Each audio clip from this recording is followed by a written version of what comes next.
வணக்கம் நண்பர்களே. அமாவாசை என்பது முன்னோர்களை வழிபடுவதற்கான நாள்னு நம்ம எல்லாருக்குமே நல்லாவே தெரியும்.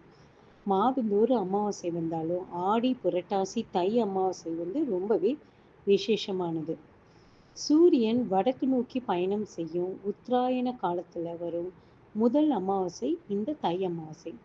இந்த அமாவாசை மௌனி அமாவாசைன்னு சொல்லுவாங்க. தேவர்களுக்கு பகல் பொழுது தொடங்கும் காலம் என்பதால் இந்த நாள்ல வழிபாடு செய்வது இரட்டிப்பு பலனை தரும். ஒவ்வொரு வருடத்திலும் வரும் 12 அமாவாசைகளில் உத்தராயண புண்ணிய காலத்தில் வரும் இந்த மௌனி அமாவாசை மிகவும் சிறப்பு வாய்ந்தது. மார்க்கண்டேயனுக்காக யமனை ஈசன் காலால் உதைத்து அவனுக்கு என்றும் 16ன்னு சிரஞ்சீவி வரத்தை அருளியதும் இந்த தை அமாவாசை நாளில்தான். இந்த நாளில் சிவபெருமானை வழிபட்டால் யமபயம் போக்கி ஆயுள் விருத்தியாகும்.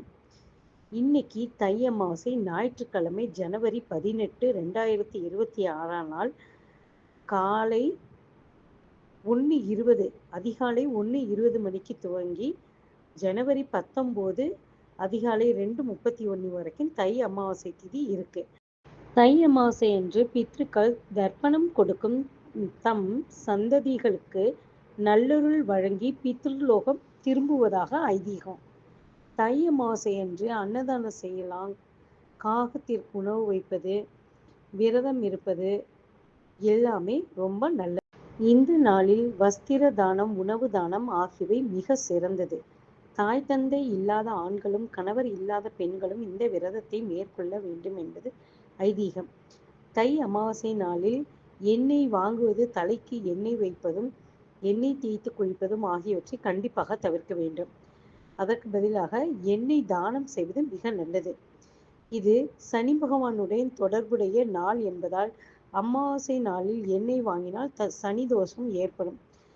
தை அமாவாசையில் உப்பு, மஞ்சள் ஆகிய மங்கள பொருட்களை வாங்குவது பித்ரு தோஷம் ஏற்பட செய்துவிடும். இந்த தை அமாவாசை நாளில் முன்னோர்களுக்கு தர்ப்பணம் செய்து அவர்களின் ஆசிகளை பெற்று நலமுடன் சிறப்பாக வாழ்வோம்.